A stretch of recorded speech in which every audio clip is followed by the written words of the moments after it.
Israel ফিলিস্তিন পুরোদমে যুদ্ধ চলছে, আর এই যুদ্ধের সর্বশেষ আন্তর্জাতিক গুরুত্বপূর্ণ আপডেট সংবাদ জানিয়ে দিব। শুরুতেই শিরোনাম। নতুন করে লেখা হচ্ছে ইসরায়েল হামাস যুদ্ধবিরতি চুক্তি। এরপর জানাবো লোহিত ও ভূমধ্যসাগরের 4টি জাহাজে হামলার দাবি ইয়েমেনের হুথিদের। এদিকে অবরুদ্ধ গাজা উপত্যকায় নির্বিচারে গণহত্যা চালিয়ে যাচ্ছে ইসরায়েল। বাইডেন এবং ট্রাম্পকে নিয়ে যে ভয়াবহ বার্তা রাশিয়া, চীন এবং ভারতের। এবং সর্বশেষ জানিয়ে দিব ইউক্রেন ইস্যুতে আমেরিকার বিরুদ্ধে তৃতীয় বিশ্বযুদ্ধের হুঁশিয়ারি উত্তর কোরিয়ার। এতক্ষণ শুনছিলেন গুরুত্বপূর্ণ সংবাদ শিরোনাম, এখন জানিয়ে দিব বিস্তারিত।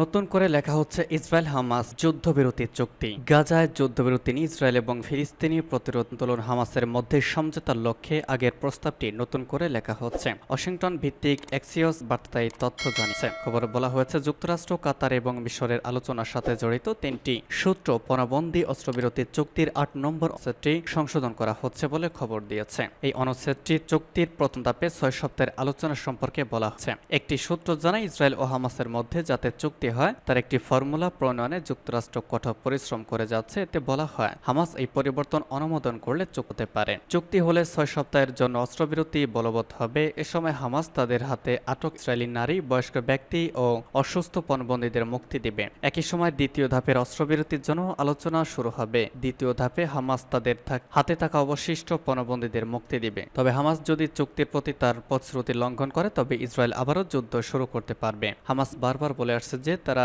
স্থায়ী যুদ্ধবিরতির নিশ্চয়তা চায়। তাছাড়া ইসরায়েলি পণবন্দির বিনিময়ে কতজন ফিলিস্তিনিকে মুক্তি দেওয়া হবে এবং কারা মুক্তি পাবে তা নিয়েও সমঝোতা হতে হবে। অন্যদিকে ইসরায়েল গাজাকে অসামরিকীকরণের ওপর জোর দিয়েছে। তবে ইসরায়েলি প্রধানমন্ত্রী বেনিয়ামিন নেতানিয়াহু সম্প্রতি এক সাক্ষাৎকারে পণবন্দীদের মুক্তির পর যুদ্ধ অব্যাহত রাখার ঘোষণা দেওয়ায় চুক্তিটি নিয়ে অনিশ্চয়তা দেখা দেয়। তবে পরের দিন তিনি জোর দিয়ে বলেন যে মার্কিন প্রেসিডেন্ট জো বাইডেনের প্রস্তাবিত যুদ্ধবিরতির প্রতি ইসরায়েল প্রতিশ্রুতিবদ্ধ। ধারণা করা হচ্ছে গাজায় এখনো 116 জন পণবন্দী রয়ে গেছে, তবে তাদের হয়তো সবাই জীবিত নেই। গত নভেম্বরে অস্ত্রবিরতির মাধ্যমে 105 জন বেসামরিক নাগরিককে মুক্তি দিয়েছিল হামাস।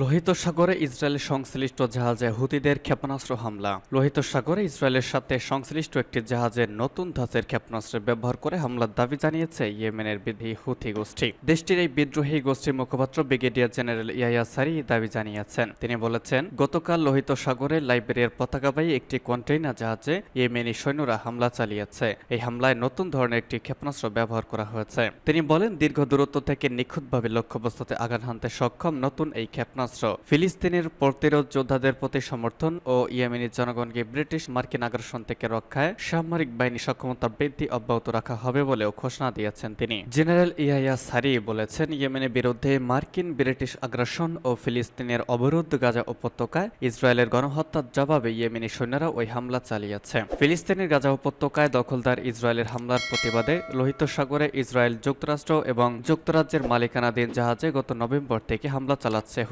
হুতিদের ঠেকাতে ইয়েমেনের যুক্তরাষ্ট্র এবং যুক্তরাজ্য যৌথ হামলা চালালেও সেগুলো তেমন ফলপ্রসূ হচ্ছে না। এছাড়া হুতিদের হামলার কারণে লোহিত সাগর দিয়ে জাহাজ চলাচল বন্ধ করে দিয়েছে বিশ্বের বড় বড় প্রতিষ্ঠানগুলো। বিশ্বের সমুদ্র পথে যত বাণিজ্য হয় তার 12% লোহিত সাগর দিয়ে হয়। এদিকে বাণিজ্যিক জাহাজ লক্ষ্য করে হুতিদের হামলার কারণে আন্তর্জাতিক বাজারে অনেক প্রভাব পড়েছে। লোহিত সাগর থেকে মিশরের সুয়েজ খাল হয়ে যেসব জাহাজ ইউরোপে যেত সেসব জাহাজকে এখন আফ্রিকা ঘুরে গন্তব্যে যেতে হচ্ছে। ইয়েমেনের শিয়া মুসলিম সংখ্যাগরিষ্ঠ জাইদি নামের উপসম্প্রদায়ের সশস্ত্র গোষ্ঠী এই হুথিরা বেশিরভাগ ইয়েমেনি হুথিদের নিয়ন্ত্রণাধীন এলাকায় বসবাস করেন। পাশাপাশি সানা এবং ইয়েমেনের উত্তরে হুথিরা লোহিত সাগরের উপকূল রেখাও নিয়ন্ত্রণ করে থাকে।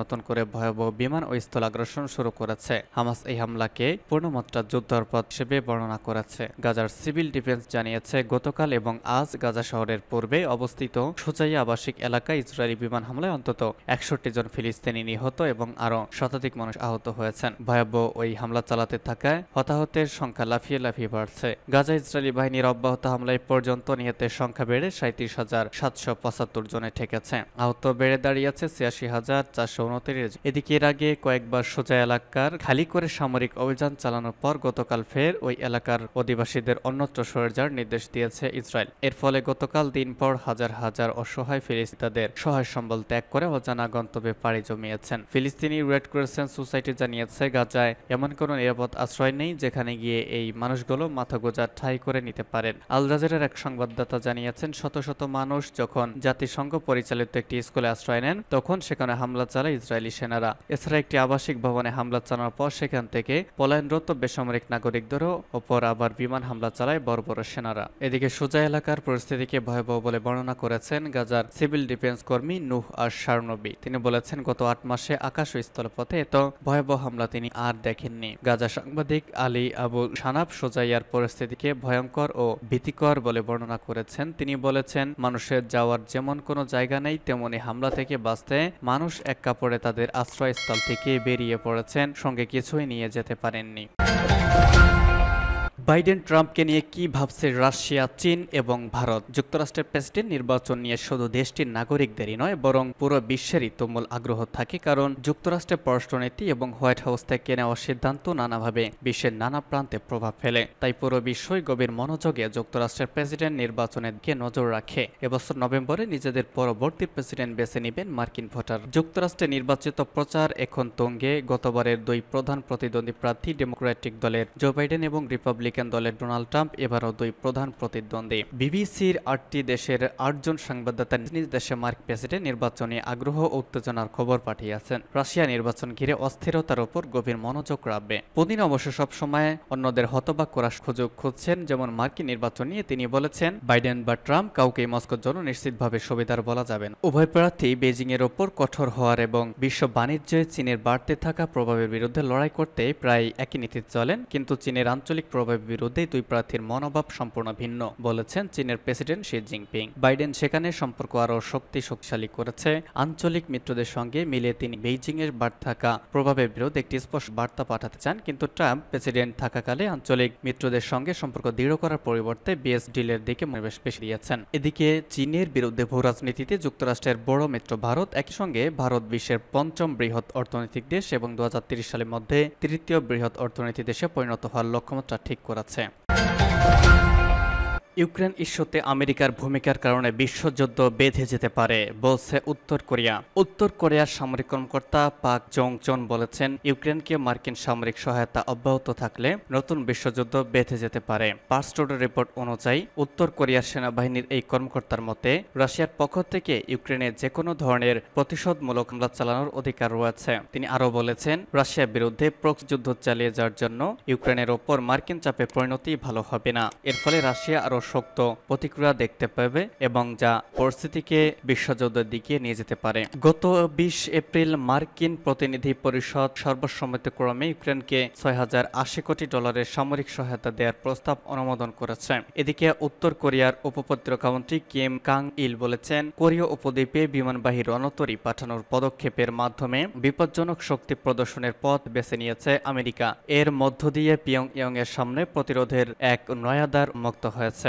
মার্কিন নৌবাহিনীর কর্মকর্তারা ঘোষণা করেছেন, বিমানবাহী রণতরী থিওডর রুজভেল্ট দক্ষিণ কোরিয়া ও জাপানের সাথে যৌথ সামরিক মহড়া অংশ নিতে চলতি মাসের জুনে শেষ হয়েছে, বুসান বন্দরে প্রবেশ করেছে। ইউক্রেনে মার্কিন ভূমিকার কারণে নতুন বিশ্বযুদ্ধের শঙ্কা জানিয়েছে উত্তর কোরিয়া। দেশটির সামরিক কর্মকর্তা হুঁশিয়ারি দিয়ে বলেছেন, ইউক্রেনকে মার্কিন সামরিক সহায়তা অব্যাহত থাকলে নতুন বিশ্বযুদ্ধ বেঁধে যেতে পারে। রাশিয়ার পক্ষ থেকে ইউক্রেনের যে কোনো ধরনের প্রতিশোধমূলক হামলা চালানোর অধিকার রয়েছে। এর ফলে রাশিয়া আরও শক্ত প্রতিক্রিয়া দেখাতে পারে, যা বিশ্ব পরিস্থিতিকে বিশ্বযুদ্ধের দিকে নিয়ে যেতে পারে।